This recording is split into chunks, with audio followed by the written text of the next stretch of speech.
뉴스 코멘터리 막점 막후입니다. 구독, 좋아요, 알림 설정 부탁드려요. 뉴스의 이면을 꿰뚫어보는 본격 속마음 정치 토크쇼 뉴스 코멘터리 막점 막후의 박준입니다. 자, 막점 막후 오늘 새 인물들이 많아요.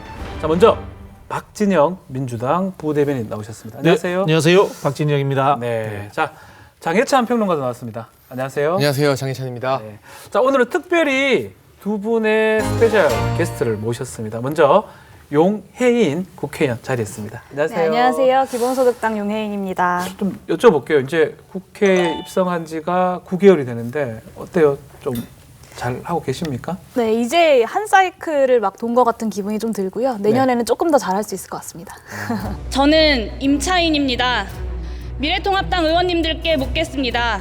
의원님들이 이야기하시는 세금 때문에 죽겠다 하는 사람들은 누구입니까? 부동산 부자들입니까? 전세 10억짜리 집에 자신은 들어가 사는 투기하는 사람들입니까? 자, 그리고 또 한 분 검사 출신 이현주 변호사 나오셨습니다. 안녕하세요. 네, 안녕하세요. 자, 내가 검찰을 떠난 이유 네. 책을 좀 냈다고 들었는데 검사 지금 왜 버렸어요? 그 좋은 거를? 저 살려고 나왔죠. 아, 숨을 못 쉬겠더라고요. 숨을 못 쉬겠다. 네. 아. 그러니까 그 검사란 무엇인가에 정체성에 혼란도 오고 매일매일이 너무 불행했어요. 변호사 해보니까 어때요? 좋아요 지금? 그렇죠. 적어도 숨은 쉬고 사니까. 그렇군요.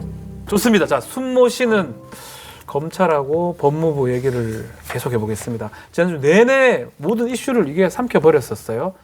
검찰총장이 검찰총장으로서의 직무를 수행하는 것이 더 이상 용납될 수 없다고 직무 집행 정지를 명령하였습니다. 검찰총장은 법무부 장관의 부하가 아닙니다.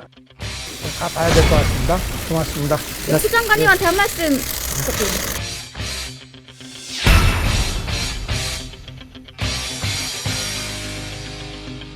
자, 한쪽에서는 헌정사상 이런 법무부 장관이 없었다. 또 한쪽에서는 헌정사상 이런 검찰총장 없었다 하는데, 자, 다 그냥 총괄적으로 한번 여쭤보겠습니다. 추미애 장관 우리 직무배제 어떻게 보십니까? 저는 청와대도 놀랄 무리수라고 봅니다. 제가 지적하고 싶은 건 뭐 이 근거가 잘못됐다, 저 근거가 맞다가 아니라 기본적으로 이 직무배제를 발표하고 징계위가 청구되는 이 과정에서 소집되는 과정에서 절차적 정당성이 너무나 심각하게 훼손되었다는 겁니다. 이 직무배제 근거에 제가 동의를 못하더라도 최소한의 절차가 갖춰졌다면 그 부분에 대해서는 어느 정도 고개를 끄덕일 수 있고 검찰 내부의 반발도 이렇게 전국의 모든 고검장들 그리고 조남관 이제 대검 차장 이 총장 직무대행이죠. 조남관 직무대행까지 나서서 추 장관에게 이 징계를 철회해달라는 집단적 항명은 일어나지 않았을 것 같습니다. 하지만 이 과정에서 대검 감찰팀에 속했던 평검사, 이정화 평검사가 내부 폭로, 양심 고백에 준하는 그런 이야기들을 하기도 했고요. 여러 가지 절차적 정당성이 많이 훼손되었기 때문에 징계 자체가 옳고 그르냐 이전에 이런 식으로 번갯불에 콩 구워 먹듯이 절차를 생략하고 누군가를 징계해도 되는 것인가. 이미 최동욱 검찰총장 그렇게 좀 아닌가요? 그때 이제 뭐 감찰을 하기도 했었지만 뭐 사실 그 혼외자 문제 같은 경우는 감찰이 들어가기도 전에 본인 스스로 자신 사퇴한 것이고 본인이 사퇴를 하는 이것과는 건데. 경우가 좀 다르죠. 이 경우는 지금 우리 장혜찬 평론가는 절차를 지키지 않고 한 거다. 자, 전체적으로 우리 박진영 대변인 어떻게 보십니까? 저는 뭐 윤석열 총장이 이제 네. 자초한 측면이 있다라는 생각을 드는데요. 법무부에서는 감찰을 절차대로 받았더라면 저도 절차 이야기를 되는데 뭐 이런 파국적 상황까지는 오지 조사를 응하지 않았다 일부분. 그렇죠. 예, 감찰을 받지 않았죠. 안 받으려고 했던 그런 측면이고요. 과거에 이 총장이 해임되는 한번 과정들을 한번 보시죠. 권위주의 정권 시절에. 물론 뭐 이게 사실이 아닐 수도 있습니다만은 보면은 보통 이렇게 징계위원회하고 이런 절차 안 거칩니다. 권부에서 은밀한 메신저가 갑니다. 갈 때 그냥 가겠어요? 뭔가 정보기관을 통해서 뭐 많이 알고 갈 겁니다. 뭐 뒷조사인 거. 그거 제가 이야기할 수는 없죠. 그죠? 그런 상황이 되면은 자연스럽게 총장이 사퇴할 수 없는 상황이 만들어지는데요. 지금은 오히려 징계위하고 뭐 여러 가지 절차가 다 만들어진다는 측면에서 저는 검찰과 법무부 장관과의 정상적 절차 관계가 만들어지는 오히려 그런 과정이다. 이렇게 보시면 될 것 같습니다. 오히려 투명하게 다 밖에 그렇죠. 공개되는 게 오히려 절차가 맞다라고 반대로 말씀하셨습니다. 그렇죠. 네. 자, 우리 용혜인 의원님도 이 사태를 보면서 사실 양쪽 모두가 헌정사상 초유의 그 상황인 것 같긴 한데요. 저는 청와대에서도 놀랄 무리수다라는 말에 좀 동의하지 않는 게 이렇게 큰 일을 청와대에서 몰랐다는 건 사실 좀 말이 안 된다. 뒤에서 시켰을 것이다. 네, 어떤 식으로든 도감이 좀 있고 네, 뭐 알고는 있었을 것이다라는 생각이 좀 들고요. 저는 어쨌든 해임 수순으로 가고 있는 거라고 보고 있는데 전반적인 큰 개혁의 방향에 임명권자의 뜻에 동의할 수 없다면 저는 사실은 이제 임명을 받은 사람이 그 자리에서 물러나는 것이 좀 정치적으로 도리가 아닌가라는 생각이 좀 듭니다. 자, 검찰의 반박도 조금 짚어보겠습니다.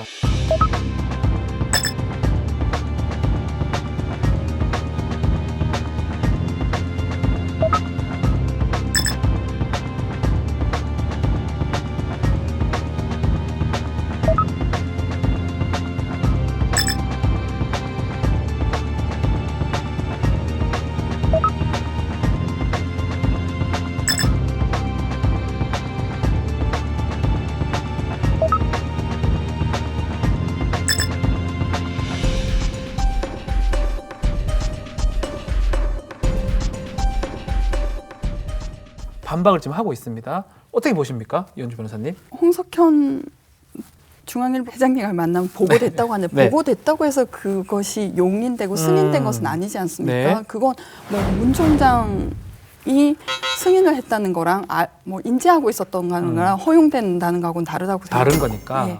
이게 이 변희재 씨라고 굉장히 유명한 보수 논객이 있어요. 그렇죠. 변희재 씨가 이 박근혜 전 대통령 탄핵과 관련해서 스모킹건 역할을 했던 게 바로 태블릿 PC입니다. 이 태블릿 PC를 JTBC에서 최초 보도하면서 사실상 탄핵 열풍에 불이 붙었는데 이거에 대해서 태블릿 PC가 조작되었다고 말하자 JTBC에서 변희재 씨를 명예훼손으로 고소한 사건입니다. 네. 그 사건과 관련해서 지금 홍석현 회장을 만났다고 해서 문제가 된다는 건 역설적으로 추미애 장관이 지금 윤석열 총장 잡기 위해서 이 보수 논객 태블릿 PC 조작을 이야기하는 변희재 씨 편을 들어주는 정치적으로 좀 한 발 넓게 보자면 굉장히 우스운 그런 사유라고 할 수 상황상은 있는 좀 맞지 것이고요. 않다. 윤 총장이 종로에 있는 한 자리에 갔는데 그 자리에 여러 사람 중에 홍석현 씨가 있었고 그리고 그 부분에 관해서 사건과 관련해서는 이야기도 안 했고 나중에는 문무일 총장에게 보고를 했다고 밝혔어요. 네. 저는 그래서 이 부분은 사실은 크게 문제가 안 될 빼줘야 거라고 된다. 보고요. 그리고 또 하나는 재판부에 대한 불법 사실은 사실 이거 수집하고 관리한 부서가 수사정보정책관이란 네. 실이라는 점에서 상당히 의아하죠. 그 수사 정보만을 수집하고 검증하도록 되어 있는 네. 부서란 말입니다. 판사의 취미가 농구라고 돼 있는데 농구를 잘하나 예. 봐요. 예. 농구가 아니고 뭐 룸사롱 가기 이런 거였으면은 그 유혹을 안 느낄까요? 그러니까 수사 그 공판 진행이 검사한테 불리하게 돌아간다. 그랬을 때 검사가 전화 한 번 해서 그 룸사롱은 누구 돈으로 가시는 겁니까? 라고 말할 수 있지 않을까요? 그 범죄를 그 정보를 수집해 놓으면 그렇게 악용하고 싶은 유혹은 이기가 힘들죠. 그렇죠. 그런 부분 때문에 지금 사찰 부분이 가장 쟁점이 되지 않을까 생각이 듭니다. 자, 해당 검사는 이게 수사하는데 수사 정보의 일환이다. 사찰 절대 아니다라고 관행적으로 하는 거라고 얘기를 했는데요. 또 법무부는 이거 사찰 맞다라고 또 단정을 지었습니다. 자, 이현주 변호사님. 사찰 혹시 해보셨어요? 어떤 걸 사찰이라고 그럽니까? 잘 모르겠습니다. 법관 블랙리스트. 네. 우리 야기 법관이라는 그 압수수색에서 확보된 증거물을 네. 이용했다는 것이 있고요. 네. 법원 행정처가 그 법관 블랙리스트를 만들어 놓았다고 해서 수사하고 기소한 거잖아요. 그런데 그렇죠. 자기네들은 그 정보를 이용했다고 하면 그거는 위법한 거죠. 위법하다. 위법한 걸 갖고 본인들이 위법하다 기소했는 걸 갖고 다시 활용했는 거니까 위법한 것이다. 네. 라고. 여기에 대해서도 네. 충분히 반론이 가능할 것 같고요. 예. 우선 해당 이 판사 사찰 문건이라고 만들었던 지금 고양시청의 성상국 부장 같은 경우는 일반적인 어떤 인터넷 검색이나 세평 조회 외에 불법한 방법, 예를 네. 들면 뭐 도청이나 미행 이런 건 전혀 쓰지 않았다고 나와 있고 아직까지는 다퉈봐야 될 점이 많다는 것도 정리하고 일단 싶습니다. 무리야기 법관 문건은 다시 좀 얘기를 좀 하기로 하고 일단 먼저 사찰은 법률 용어는 아닌 것 같아요. 그렇죠. 법률에 뭐 사찰하지 마라, 사찰 금지법 뭐 아니면 뭐 사찰했을 때 처벌하는 조항은 제가 형법에 그렇죠. 없는 걸로 사찰하면 안 되는 거니까 이제 법률에 없는 거죠. 없는 건데 사찰을 어떻게 보십니까? 이 사찰이라는 게 한국 사회에서 굉장히 역사적이고 사회적 용어가 됐어요. 네. 과거에 우리 고문, 미행, 사찰. 또 도청 이게 사찰이잖아요, 이런 게. 근데 그것뿐만이 아닙니다. 사실은 보면요, 이 윤석열 총장이 서울지검장 시절에 네. 양승태 대법원장이 그 사법농단 때 보면 공소장에 이런 이야기 나옵니다. 판사의 성향, 활동에 대해서 탐문하고 정보 수집한 것도 사찰이다. 이런 이야기가 나오거든요. 예. 실제로 보면은 이렇습니다. 우리가 뭐 로펌이나 이런 데서는 개인 판사의 성향이라든가 동향 이런 거 적을 수 있습니다. 네. 재판을 하면서. 그러나 이제 검찰이라고 하는 것은 국가의 공공기관입니다. 공공기관에서 그 사람의 성향, 동태 이런 걸 파악한다는 것 자체는 굉장히 위험한 소지가 될 수 있습니다. 여기 보면 이런 이야기가 나옵니다. 재판부별 성향과 진행 방식에 대해서 파악할 수 있다 이렇게 하는데 성향에서 우리가 흔히 이야기하는 아까 우리 시작할 때 이런 이야기했지만 마음속을 꿰뚫어 보는 거 그건 뭡니까? 본인의 마음속에 있는 정치 사상의 자유에 해당되는 것을 누군가가 공공기관이 평가해서 들여다본다는 겁니다. 그리고 그 수집하는 방식도 아까 말했던 뭐 이 미행, 도청 이런 것뿐만 아니라 과도하게 인터넷을 서핑해서 정보를 취합했다. 그것도 문제다. 양이 많다. 아하. 그다음에 또 뭐 그럴 일은 없겠습니다. 해킹이라든가 이런 특수한 방법을 썼다. 이거 다 이 범죄 행위에 해당될 수 있는 거고 그런 개연성을 포함되고 있는 거기 때문에 이거는 상당히 위험한 사찰의 의혹에 지금 빠져 있는 겁니다. 지금. 네. 자, 사찰이라는 게 참 무서운 용어죠. 윤석양, 이병의 그 사찰 우리 기억이 나는데 예전에는 이제 미행이나 이렇게 도청이나 했는 것 같은데 지금은 굳이 미행하는 것보다 인터넷 검색하는 게 좀 더 빠르긴 해요. 사회가 바뀐 것 같긴 한데 지금 어떤 걸 그럼 사찰이라고 봐야 됩니까? 그러니까 저는 이게 불법 사찰이 되기 네. 위해서는 두 가지 요건을 충족해야 불법적인 되는데 요소가 되려면 일단 과정에서 불법이 있었네요. 아하. 말씀하신 도청이나 해킹, 뭐 미행. 근데 적어도 지금까지 이 과정에 대한 문제 제기는 별로 안 나오는 것 같아요. 네. 인터넷으로 검색할 수 있는 수준이라고 하니까. 그렇다면 이 사찰의 어떤 의도가 불법적이냐. 예를 들면 이 사찰을 받은 또는 이 정보 조회를 받은 상대방이 위축성을 느끼고 뭔가 겁을 먹을 수 있을 만한 정보들이 포함되어 있느냐. 예를 들면 아까 말씀하신 뭐 룸사롱 자주 간다. 네. 이런 정보가 기재되어 있다면 문제겠지만 적어도 현재 드러난 부분에서 이 담당 판사들이 이걸 보고 기분은 나쁠 수 있어도 정말 위협감을 느낄 만한 개인정보는 없다고 존재감 저는 없다는 얘기 들을 때 정말 기분은 나쁜데 내가 판사로서 내가 진짜 그런 얘기 들으면 네, 나 뭐 못 살 것 같은데요. 기분은 나쁘겠죠. 몇 분 계세요. 제가 아는 분도 있긴 한데. 이런 자료를 취합하려면은 그 개인에 대해서 동의를 구해야 됩니다. 사실은. 그렇죠. 예. 저는 이제 정부에 짧게 뭐 근무를 해봤습니다면은 하다 보면은 저희가 이제 이런 뭐 하다못해 사소한 자문위원 하나 위촉할 때도 개인정보 동의를 받게 돼 있고요. 그 다음에 이 활자화되는 부분에 있어서 그분의 정치적 성향이라는 것은 정보기관에서는 절대 적지 않습니다. 네. 아까 말씀드린 축구 심판, 교수 이런 분들은 이 학생들이 저 사람 저 좌파적에서 문제 저렇게 낼 수 있어 이렇게 할 수 있지만 정부기관에서는 절대 그런 것들을 사실은 활자시켜서 사실은 학생끼리 그러면 기록하면 안 이제 됩니다. 교수 성향 분석해가지고 지들끼리 돌려보는 그거 아무 그건 문제 없을 수 괜찮다. 있습니다. 예, 문제 없을 예. 수 있습니다만은 예. 정부기관에서 하는 것과 국가기관이 하는 게 문제다. 민간에서 하는 것은 엄청난 차이가 있습니다. 국가기관이라는 자체가 위압감을 줄 수 있는 기관이기 때문에 특히 이게 수사기관이지 않습니까? 공소를 하는 기관인데 얼마나 위압감이 있겠습니까? 이름이 올라갔다는 것만으로도 일반인들은 사실을 좀 두려울 수 있습니다. 이게 비슷한 논란이 2018년에 이른바 환경부 블랙리스트 사건 때 불거졌었는데 그 당시 이제 청와대 인사수석실이나 또 환경부 차원에서 검증을 하겠다면서 여러 인사에 대한 또는 이미 박근혜 정부에서 임명한 사람들에 대해서 세평을 수집해서 이게 블랙리스트가 아니냐는 논란이 있었습니다. 하지만 지금 더불어민주당의 박주민 의원 같은 경우가 여러 가지 국회의 질의나 또는 언론 인터뷰에서 공공기관에서 인사나 같은 업무를 위해서 세평 수집하는 건 공적인 업무의 일환이라고 말씀하신 적이 있어요. 여기에 대해서 그 당시에 민정수석이었던 조국 전 수석도 동의를 한 바가 있고요. 네. 그렇다면 환경부 블랙리스트 관련해서 세평 수집한 건 공적 업무고 검찰이 공판 유지하겠다고 이 판사들 세평 수집한 건 불법 사찰이 되느냐? 어느 정도 선에서 우리 공공기관이 세평을 수집할 수 있는가? 이 기준을 세우는 논의도 좀 같이 해봤으면 좋겠다는 생각이 그리고 듭니다. 그 부분에 약간 네. 차이가 존재합니다. 지금은 검찰이라고 하는 행정부에 소속되어 있는 준사법기관과 완전히 독립된 우리가 상권 분립을 중요시하고 있었습니까? 사법부의 판사라는 그런 기관에 대상으로 했기 때문에 이거는 무게의 차이는 사실 엄청나게 납니다.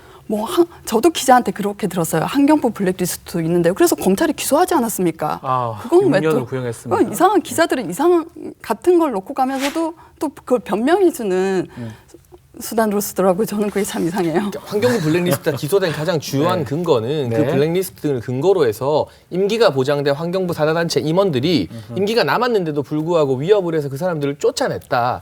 실제로 임원 몇 명 중에 교체된 임원들이 상당수가 있었다. 그런 결과가 드러났기 때문에 검찰이 기소를 한 것이고요. 네. 지금 이거를 바탕으로 해서 뭔가 불이익을 줬다던가 실제로 환경부 블랙리스트 사건처럼 인사에 있어서 침해가 있었다는 부분은 아직은 드러나지 않았기 때문에 그 부분은 좀 다른 것 같습니다. 자, 그러면 여기서 그 공적 기관 수사정보정책실입니다.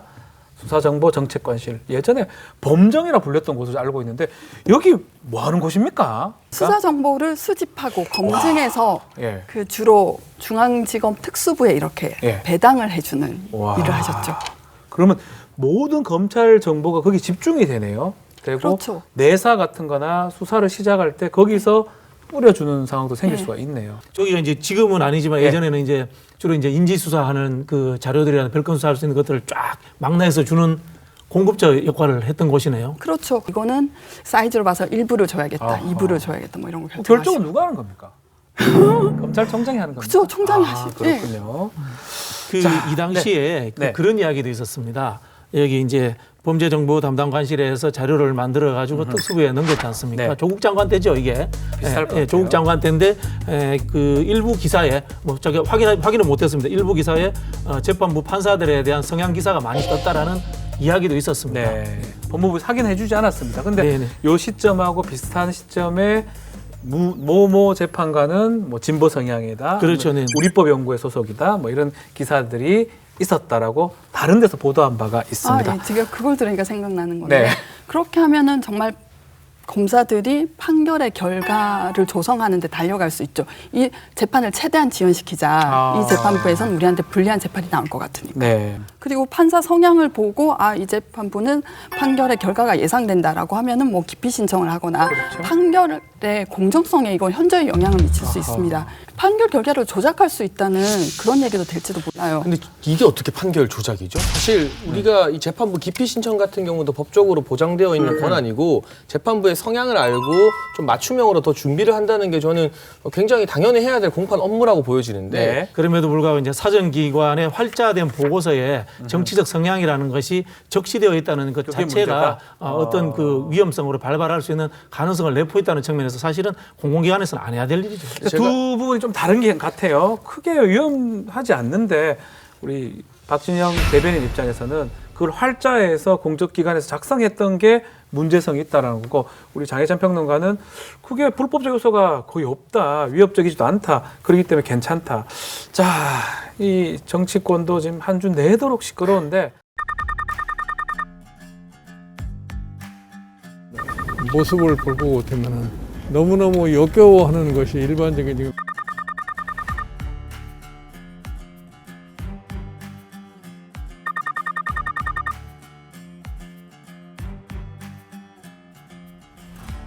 소명 기회를 좀 줬으면 한데 소명 기회를 왜 안 줬느냐? 이게 가장 심각한 겁니까? 봤을 때는? 뭐 일단은 사실은 이 평검사 2명이 가서 이거를 대면 조사 요청서를 보내는 과정에서도 언론 보도에 의하면 유역 감찰관이 배제되었다는 사실입니다. 감찰관이요? 지금 이 네. 법무부의 어떤 감찰 조직을 보게 되면 유역 감찰관이 있고요. 그 밑에 박은정 감찰 담당관이 있는데 네. 박 담당관의 이 일방적인 지시로 평검사 2명이 대검에 간 것이고 아하. 이 사실을 유역 감찰관은 나중에 알고 화를 냈다는 언론 보도가 나오는데 네. 법무부에서 전혀 해명을 안 하고 있어요. 이게 사실이 아니면 지금 법무부 스타일로 봐서 진즉 해명을 했겠죠. 했을 건데. 그러니까 이 감찰 지시부터가 사실은 이 법무부 내부의 어떤 절차를 무시했던 무리한 측면이 있었던 것 같다. 아하. 그리고 또 한 가지 말씀을 드리면 네. 조사를 하고 있던 이정화 검사 같은 경우 평검사입니다. 이분이 평검사입니다. 직접 예. 대면 조사 요청서를 들고 갔죠. 대검에 찾아갔던 분인데 이분이 뭐 내부 선언, 뭐 양심 선언일지 내부 폭로일지 이 검찰 이 프로스 게시망에 올린 걸 보면 해당 사찰 물건을 작성한 성상욱 부장검사 자기가 대면 조사하고 진행하고 있는 와중에 뜬금없이 그날 6시에 추미애 장관이 직무배제 발표를 했다는 거거든요. 이 말은 무엇입니까? 최소한의 조사도 끝나지 않은 사안에 대해서 너무 성급하게 법무부 장관이 직권으로 어떻게 보면 징계 요구와 직무배제를 선언한 것이기 때문에 여기에 대한 절차적 하자가 있지 않았느냐는 지적이 뒤따르고 있습니다. 네. 감찰 3팀장이 그 이프로스에 소명 기회를 뭐 사전 통지를 안 하고 그렇죠. 소명 기회를 부여하지 않은 게 행정절차법 위반이다라는 문제를 제기하셨는데 이거 대법원 판례의 직무 해제는 긴급한 가처분이기 때문에 아하. 행정절차법을 따르지 않는 것이다. 행정절차법 자체에 규정이 있죠. 그러니까 그 아하. 특별 권력 관계라고 부르지 않습니까? 그렇죠. 공무원, 그러니까 국가, 그리고 뭐 병역 관계, 국립대학교의 학생, 뭐 이런 특별 권력 관계에서의 징계 처분은 각계 특별법을 따르고 행정절차법을 따르지 않는다는 그 행정절차법상의 소명, 뭐 사전 처분 통지를 따르지 않는다는 대법원 판례가 있죠. 네. 그래서 정태원 3팀장이 대법원 판례를 모르셨던 것 같아요. 지금- 그리고 소명 기회는 징계위원회에서 부여하는 거죠. 그렇죠. 이게 법률가들끼리 이 싸움이다 보니까 뭐 여러 가지 법들이 존재합니다. 행정절차법 일반법이긴 하고요. 검사한테는 검사 징계법이 이제 특별법이 적용되기 때문에 막 그런 얘기들이 지금 오가는 것 같습니다. 그러니까 여기에 네. 우리 편 변호사님도 한 명 같이 출연을 시켜줬어야 되는 거 아니겠습니까? 다음에 저는 중립인데 다음에 꼭 한 분을 좀 모시도록 하겠습니다. 여권은 윤석열 총장이 위법을 저질렀다. 야권은 추미애 장관이 위법을 저지르고 있다라고 말하는데 그냥 누가 법을 어기고 있는지 저도 잘 모르겠습니다. 양현찬 평론가 박 변호사님 눈치를 같이 보시는 중립적인 사람이 아니어서 네. 얘기를 하면 그러니까 저는 직무정리가 너무 늦지 않았나. 늦었다는 거예요? 네. 벌써 했었어야 됩니까? 그 국민들이 받은 정신적 스트레스 저는 너무 고통스러웠거든요. 그러니까 지금까지 윤석열 검찰총장의 태도는 마치 한석봉의 글씨를 검사하는 그 어머니처럼 자 네가 펼쳐보아라. 법무부 장관을 잘 뽑았는지 한번 보자. 자, 어디 한번 보자. 너가 월성 원자로 잘 되는 거 영구정지 결정이 잘 됐는지 보자.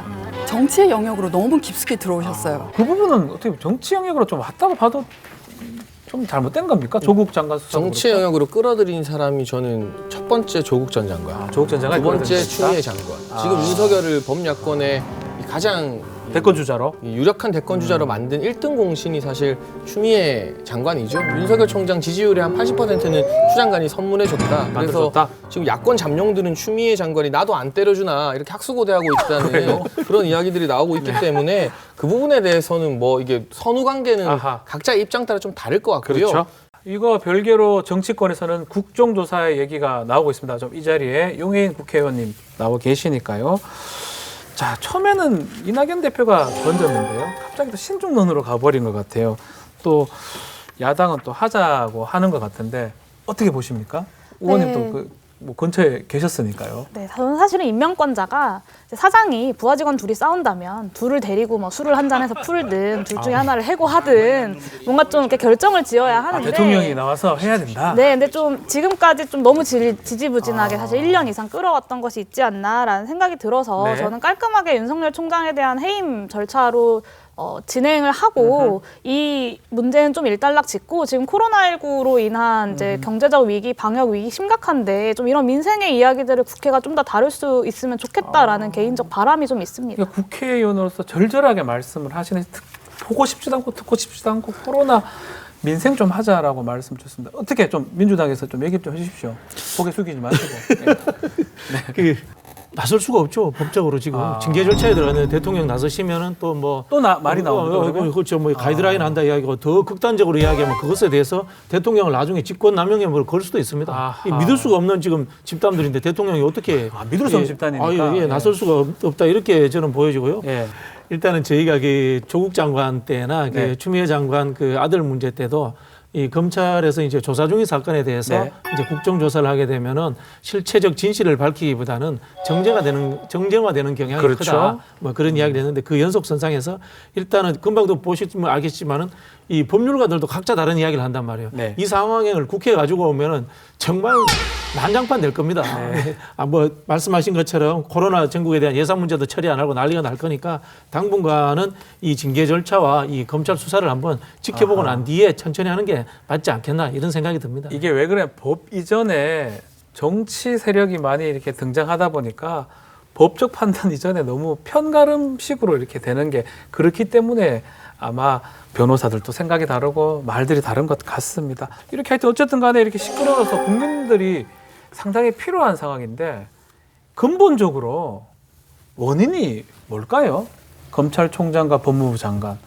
예전에는 안 그랬잖아요. 그렇죠. 이제 실제로 이제 검찰이 생각하는 검찰 개혁과 문재인 네. 정부가 생각하는 검찰 개혁의 방향이 다른 거죠. 다른 거죠. 예, 검찰은 자신들의 독립성을 주장하고 있고요. 문재인 정부에서는 과도한 권력과 이 집중된 이 기소권 문제라든가 수사권 문제가 집중된 이런 것들을 권력을 분산하자는 취지로 보고 있기 때문에 네. 그 이제 방향이 다르다라고 이렇게 보시면 될 것 같고요. 보통 이제 우리나라 검찰이 정권 말기에 오면은 이 군부에 대해서 역으로 이제 막 그렇죠. 이 칼날을 거누는데 정권 초기부터 오바를 했어요. 오버했습니까? 예, 쉽게 하면 오버했죠. 예를 들자면은 우리 사상 초유의 그 검찰총장이에요. 네. 어떻게 검찰총장이 뭐 상관이 잘인지 모르겠습니다만 장관을 낙마시키잖아요. 조국 장관 사태 때 보면은 네. 그리고 결국 지금 현재 나와 있는 거는 토창적 위조라는 것만 그나마 논쟁이 됐고 나머지 것들은 대부분 다 무죄라는 방향으로 가고 있는 상황이란 말입니다. 네. 이게 본인이 지금 하고 있는 사찰하고 비교해 보면 둘 다 이게 이 의혹이 있다고 봐서 어느 게 더 경중의 무게가 더합니까? 아하. 그런 측면들이 있고요. 수사할 때도 보면은 그 특수부 수사의 전형적인 모습들을 그대로 간직하고 있는 거죠. 네. 이벤트처럼 이렇게 높은 쪽을 무조건 때리러 가지고 언론에 이슈화를 만들어 버립니다. 아하. 정권 초창기에 이미 청와대를 압수수색을 해버려요. 예. 한번 그런 정부의 검찰 있었던 거 한번 돌이켜 한번 보십시오. 없었죠. 그리고 잘 사실 기억이 안 납니다. 이 청와대라는 게 국가 안보 지역이라서 압수수색 거부해도 되거든요. 네. 거부해도 되는데 우리 정부에서는 이게 이 검찰의 중립성이라든가 이게 성의 없는 수사를 받겠다는 취지에서 그걸 허가를 해준 건데 계속적으로 이게 쇼잉이에요. 청와대 가봐야 자료가 안 나와요. 작년 9월부터 1년 되게 오로지 칼끝이 향한 곳은 청와대였죠. 네. 그리고 근데 자기 살림을 잘했냐면은 그 옵티머스 사건 부당하게 무혐의로 내사 종결했다는 게 있고 라임 김봉현 회장으로부터 검사들이 룸사롱에서 접대를 받았다. 근데 네.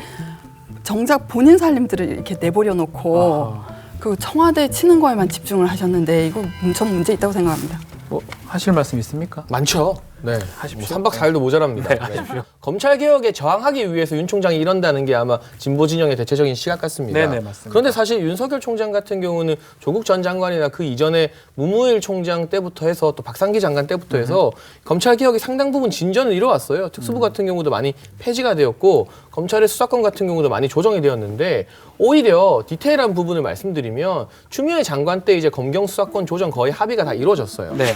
사실 원래는 검찰은 수사하지 말고 기소만 하라는 게 검찰 개혁의 원안이었습니다. 근데 추 장관은 검찰의 직접 수사 기능을 상당 부분 많이 남겨놨어요. 뭐 정치권과 관련된 수사라던가 경제 수사, 마약 수사 이런 부분에 대해서는. 네. 그래서 오히려 법사위에 더불어민주당 송기현 의원으로부터 지금 추미애 장관 검찰에게 순치된 것 아니냐. 그러니까 약간 검찰에게 물든 것 아니냐는 말을 들을 정도였습니다. 맞습니다. 그러니까 이게 검찰 개혁만 가지고 우리가 바라보게 된다면 사실 그 부분은 많이 진행이 되었고 오히려 추 장관이 원안보다는 좀 후퇴한 측면도 있다. 근데 윤석열 총장이 이렇게 이 정권의 미움을 받게 된 가장 큰 이유는 조국 전 장관 수사와 이 월성 원전 수사인 것 같은데 첫 번째 부분은 차치하고 뒷부분 같은 경우는 감사원에서 이제 수사 참고 자료를 대검에 보낸 것이기 때문에 네. 그걸 받고도 수사를 하지 않을 도리가 없었다. 결과적으로는 살아있는 권력을 수사하라는 문재인 대통령의 지시를 충실하게 이행했기 때문에 네. 그걸 어떻게 똑바로 이행하냐. 적당히 이게 아라고 말하면 어로 알아들어야지. 그걸 고지고대로 믿어서 살아있는 권력 수사를 하다가 이 고초를 겪는 거라고 봅니다. 네, 알겠습니다. 자, 생각이 좀 이거는 보는 시각이 다를 수 있으니까요. 근데 제가 그 검찰 개혁 내부적으로 안 된다는 걸 네. 말할 때 꼭 예로 드는 게 있어요. 2002년에 검찰이 정말 폭망한 일이 있었거든요. 아하. 신승남 검찰총장의 그 3남매가 다 구속이 됐었어요. 예. 3남매가 처벌을 받았었죠. 네. 그리고 이용호 그 게이트의 이용호를 그 전해에 긴급 체포시켰다가 나중에 드러나서 또 줄줄이 뭐 임희윤, 임양윤, 이덕선 검사들이 다 줄줄이 옷을 벗어야 했어요. 네. 그때 검찰이 무엇을 했냐면은 이거 검찰청 대검 검찰청 내부에 해치상이 있었어요. 그 해치상은 죄인을 보면은 뿔로 이렇게 받는다고 해요. 들이대죠. 네. 이거 검찰청 내부에 이게 있어서 그렇다. 밖으로 내놨어요. 지금 저 대검찰청 가시면 테니스 코트장에 나가 있습니다. 쫓겨났어요. 그리고 직원을 불러다가 네. 조사를 해보니까 주차장 방향이 안 좋다는 거예요. 기가 빠져나가든. 네. 국민 세금을 들여서 주차장 방향을 바꿨어요. 이런 인식을 가진 검사들입니다. 우리는 완벽하고 무결점인 거예요. 해치는 이제 죄인한테 뿔을 내미는 상상성의 동물이죠. 근데 검찰의 죄인이니까 뿔을 내민다. 대검찰청 옮겼다는 로비의 거냐? 안쪽을 향해 있었거든요. 그래서 그걸 돌려서 바깥쪽으로 향하게 했어요. 그 뒤에도 스캔들이 터졌어요. 그래서 바깥으로 쫓아냈어요. 아예 바깥, 청사 바깥으로. 아예 법원에 놔두는 게 낫겠다. 결국 뭐냐면은 검찰은 검찰일 뿐입니다. 검사의 추미애 편이 어디 있습니까? 솔직히 네. 다 그냥 검사일 뿐입니다. 다 검사다. 네, 검사는 저는 검사일 뿐이다는 생각이 이문정 들고요. 검사는 어때요? 예? 이문정 검사. 이문정은 조금 좀 다른 것 같네요. 검찰이야말로 영원하죠. 대통령은 5년 되면 물러납니다. 아하. 그 뭐 외부 공모로 온 감찰본부장 임기 2년입니다. 그리고 감찰본부장 말 들을 이유가 당근이 하나도 없는 거예요. 감찰본부장이 줄 수 있는. 네. 그래서 검찰 내에 검찰인 그 감찰은 무기력할 수밖에 없어요. 이때까지. 왜냐하면은 수사로 돌아가야 네. 되는데 감찰을 열심히 했다. 그리고 뭐 자기 변호사 생활 해야 되는데 감찰을 열심히 하면 변호사로서 수입 올릴 수 있을까요? 불이익을 받을 수 예. 있겠네 본인 입장에서는. 뭐 수사 일선으로 돌아갔을 때 인사 뭐 기대할 수 있을까요? 이런 것들 때문에 지금 검찰이 망해온 거죠. 윤석열 총장이 이제 가장 화제가 됐던 게 조직에 충성한다라는 말이었는데 혹시 사람이 충성하는 건 아니에요? 저는 사람에 충성하지 않기 때문에 저는 사실 처음부터 좀 잘 이해가 안 됐던 게 마치 어떤 느와르물의 주인공인 것처럼 이렇게 띄워줬거든요. 근데 사실 검찰총장이라는 자리는 조직이 아니라 국민과 국가에 충성해야 하는 자리인데 그래서 제가 이렇게 이 논란들을 쭉 보면서 조직에 충성하는 것이 문제가 되지 않는 단 하나의 조직이 대한민국에 있습니다. 네. 바로 정당인데요. 네, 해임 수순은 저도 정해진 것이라고 보고 해임 이후에 좀 뭐라고 표현해야 될까요? 좀 이렇게 좀 질척질척 하지 말고 깔끔하게 정리를 하고 국민의힘으로 가라고 깔끔하게. 네, 본인의 이제 정치의 의지를 어느 정도 이제 보였으면. 밝혔기 때문에 이제 조직에 충성하면서 이제 권력 투쟁을 할 수 있는 아하. 공간에서 본인의 역량을 좀 마음껏 펼치시는 것이 어떨까라는 생각이 좀 듭니다. 질척이 아니라 이 부당한 법 집행에 대해서 네. 법치주의를 수호하기 위해서 저는 투쟁하는 것이라 생각하고요. 네. 본인이 사실 지금 시점에서 검찰총장 자리가 뭐가 아깝겠습니까? 임기 이제 7개월 정도 남았습니다. 네. 그런데 굳이 집행정지 이 법원에 소송을 건 이유는 이것이 어떤 절차를 지키기 위한 투쟁이라고 윤 총장이 인식하고 있기 때문인 것 같고요. 저는 윤 총장이 절차를 지키는 사람이다라는 의견에 대해서도 반대하는데요. 그 조영건 서울중앙지검장이 야당 좋은 일을 시킬 일이냐. 야당 도와줄 일이냐, 야당이 이걸 가지고 정치적으로 얼마나 이용을 하겠냐 이런 말씀을 하시길래 저는 이게 검사장님 모시고 이 사건을 계속 끌고 나가기는 불가능하다는 판단을 했습니다. 검찰청법에 이의제기권이 있단 말입니다. 네. 상관의 부당한 지시에 대해서 검사가 이의를 제기할 수 있고 뭐 이의제기 절차에 따라서 처리가 되게 되는데 그 부분에 대해서 어떻게 말씀을 하시면 위법하고 부당한 지시는 이행 안 하면 되지 그 이의제기 왜 합니까? 고문하라는 지시도 이행합니까? 그러니까 판단의 주체는 자기인 거예요. 정말 그 독성과 오만함의 응집이라고 저는 생각합니다. 그분이.